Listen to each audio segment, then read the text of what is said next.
84 Trans Am Aero Turbo is king of the top speed hill. The 84 Trans Am gets an optional aero package of fascia and rocker extensions that grants it a mere 0.30 coefficient of drag, the lowest of any production car in the world. The 84 Turbo Trans Am has 15 more horsepower and a new overdrive automatic transmission. Pontiac claims it can attain a license-revoking top speed of 145 miles per hour. It has become GM's and America's fastest car. Optional aluminum turbo wheels on our road test car are flashier than the flat TA Aero wheels. They're included with the WS6 handling package. They increase the drag coefficient from 0.30 to 0.32, but it's still better than the Corvette's 0.34. There is a great mystery of marketing that has confounded the Bowtie Boys these many years. What's Pontiac got that we haven't got? Going back to 1975, Pontiac chose to preserve the Trans Am when Chevy canceled its Camaro Z28. Then in 76 came the special edition SE Trans Am with the famous goddamn Indian blanket on the hood, as Bill Mitchell, GM styling chieftain, described it. But the screaming chicken looked boss to the guys cruising Main Street, the same guys who had systematically been deprived of mighty steeds from other makes for that year.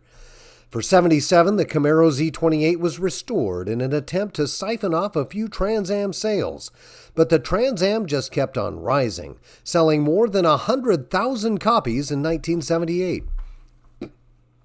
Even President Carter's 1981 regulatory squeeze of both emission standards and fuel economy didn't stop the Trans Am, as Pontiac borrowed the turbocharger from its Buick stablemate V6 for the Poncho 4900T 301 cubic inch V8. Even though the Turbo Trans Am got more expensive, sales didn't suffer, as it was still the it car for 5 years running. Then in 1982, the Firebird restyle and downsizing seemed to do the impossible. Now the Trans Am wasn't just king of the street machines. Its steeped raked windshield and long glass hatch made it look more like an exotic GT from Italy.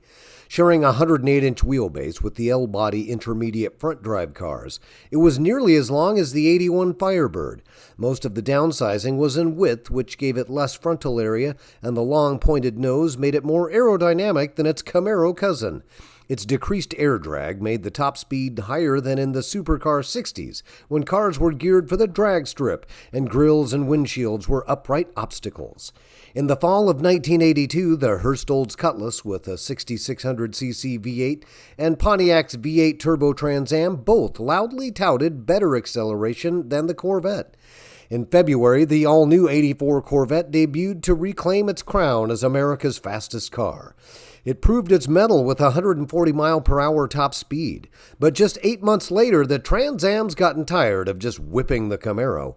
Upping the ante of BOP versus Chevy brinksmanship, the Trans Am Turbo becomes a faster car than even America's only sports car, the Corvette.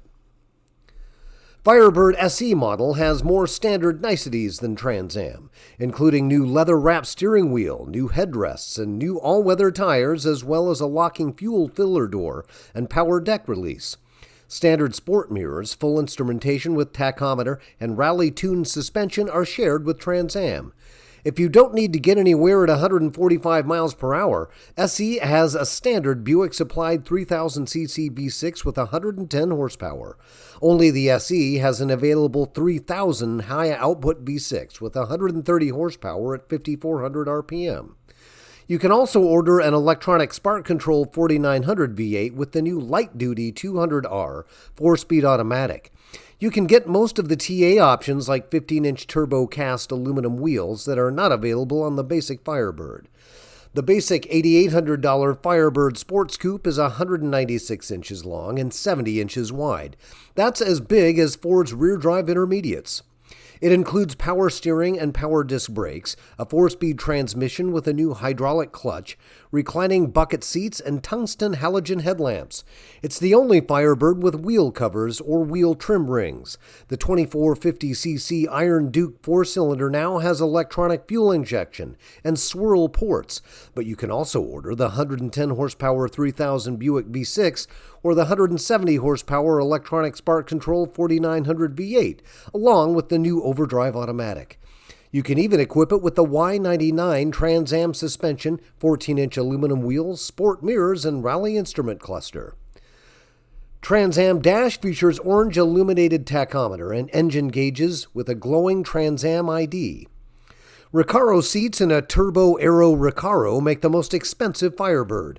It costs over $15,000, $6,000 more than the base Sport Coupe. The Trans Am Turbo Aero Recaro represents the BOP Group's strongest efforts to compete against Chevrolet and its Corvette since BOP's formal integration into a distinct entity within GM in 1975. New revised spark feedback 9.5-to-1 compression ratio Ram Air 4900 4-barrel is optional on the Trans Am. It makes 180 horsepower at 4,800 RPM in the G-Body Grand Prix 2+2, but 190 horsepower in the Trans Am, thanks to the F-Car's electric cooling fan. The air cleaner has a unique ram inlet that bypasses the air filter. It's only available with the new 5-speed transmission. Unlike Buick's new Turbo V6, which now sports sequential fuel injection and a new 12 psi turbocharger, Pontiac retains the 9 psi turbo and 800 CFM 4-barrel carburetor. It's been retuned to emphasize top-end power. In concert with the Ram Air camshaft, it gains 15 horsepower at a 20% higher 4,800 RPM. For the old-fashioned stoplight Grand Prix, the torque delivered has increased from 345 foot-pounds at 2,000 RPM to 360 at 3,000 RPM. That's only 20 short of Pontiac's 1974 455 cubic inch Super Duty, and yet it burns 60% less gas at highway speeds than the old 455. Turbocharged 4900 V8 gains 15 horsepower from a new camshaft and now rates 225 horsepower. Optional Z-rated tires on 15-inch wheels can be rotated normally versus Corvette's unidirectional tread 16-inch wheel Gatorbacks. Coil springs mounted separately to the lower control arms grant F-body a lower hood than L and X-body cousins Pontiac 6000 and Phoenix. 30mm front sway bar and 12mm rear sway bar come standard on Trans Am and SE models. Standard power steering with 14-to-1 steering gear comes on all models, with a 12.7-to-1 steering box on the WS6 Trans Am. Cast aluminum aero wheels have heat vent ports and contribute to the lowest aero drag of any car in the world. Turbo-Hydromatic 700R automatic overdrive is optional on Trans Am. THM 200R overdrive is optional on SE and Firebird. Glass hatch with compound curve offers electric rear window defroster and wiper. Rear deck wing standard on Trans Am is optional on Firebird and SE. A compact spare tire mounted upright maximizes usable trunk stowage. Torque arm rear suspension shared with the Flex Body Front Drive 6000 and Phoenix uses high-strength alloy steel in axle and spring seats. 32mm front sway bar and 23mm rear sway bar, positraction, turbo wheels, 4-wheel disc brakes, and Z-rated tires come with the WS6 package. Wheel flares smooth air around the wheels. Dual resonator exhausts and crossover pipe are standard on Trans Am. Locking fuel door is standard on SE and optional on Trans Am and Firebird. If there is one arena in which the 82 to 83 Trans Am fell short, it was acceleration. Though it had 210 horsepower, it was limited to a 308 axle ratio and 3-speed automatic. Chevy's 83 Z28 offered a 190 horsepower 5000cc V8 connected to a 5-speed overdrive manual and stout 373 axle ratio. This year, the Trans Am has caught up by adopting a wilder camshaft and Ram Air along with the 5-speed and 373 axle. The turbo model now gets a standard 342 axle and 3.06-to-1 first gear of the 700R 4-speed automatic. The turbo Trans Am shares a 1-inch larger 8.5-inch differential ring gear with the Hurst Olds Cutlass that can handle the massive torque of the turbo V8. At the long lead press previews in late August, we got to drive the new Aero model equipped with a revised turbo V8.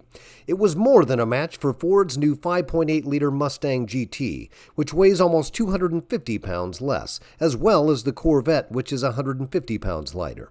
At GM's Milford Proving Grounds, we were able to record every 0 to 60 run in under 7 seconds, with the best try being the third shot at 6.5 seconds. We only got a few cracks at the quarter mile, where we didn't quite master the art of coming off the line with so much gear reduction and torque on hand. We nonetheless scored 3 runs under 15 seconds, which was once considered the inner circle of showroom stalkers. Our trap speeds were all above 95 miles per hour, telling us that we could have pushed into the mid-14s with practice. A 14.65 second at 97 mile per hour elapsed time was the best we achieved.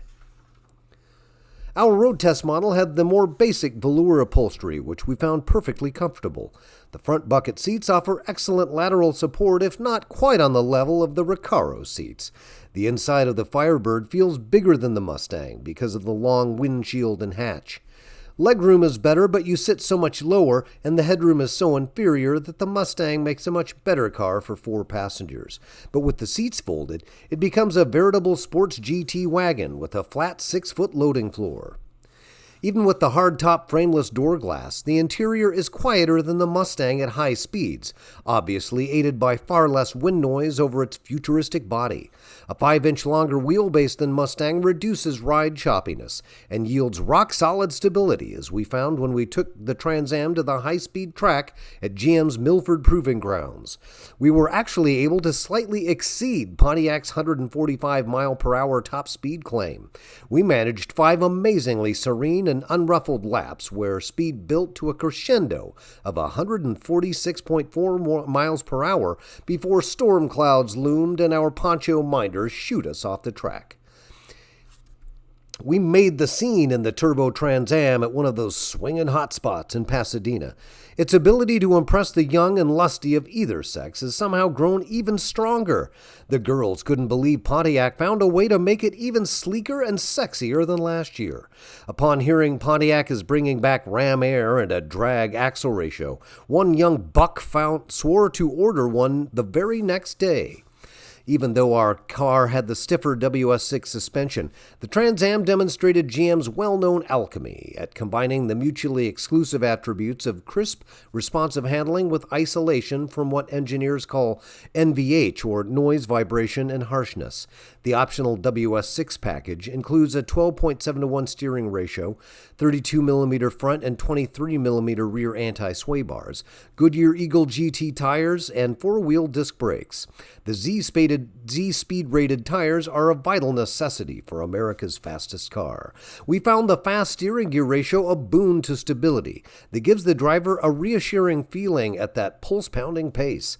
We were able to test the brakes in a very rare 120-mile-per-hour stopping test and found them robust, virtually fade-free, and a cinch to avoid lockup. The 60 to 0 mile-per-hour braking stayed under 140 feet even after 6 successive panic stops. Though it's expensive, the Turbo Trans Am is a complete package that can safely handle 145 miles per hour. The new 210 horsepower Mustang GT we tried on Ford's Proving Grounds only a few days prior had an advantage in 0 to 60 mile per hour acceleration. But in all other performance arenas as well as creature comforts, ride, and overall sophistication, it isn't quite in the Turbo Trans Am's league. At 2.5 inches taller, it looks like a very large Ford Escort. Mustang does not have the expensive Italian GT swagger that the Firebird fairly radiates. Ford asks about $10,000 for the GT, which includes all the performance hardware, though Ford's Mustang has benefited greatly from the new Boss 352 V8. The Aero Trans Am takes a quantum leap forward for $84,000. The Trans Am starts at $11,000, and for our Turbo Trans Am test car, Pontiac wants $14,000. If you choose the Recaro model, tack on another $1,000. We think the Trans Am Turbo Aero is more than worth its 40% premium over the Mustang. The $24,000 Corvette is nearly 60% more than our test car, making the top poncho a perfect compromise of image, price, and performance.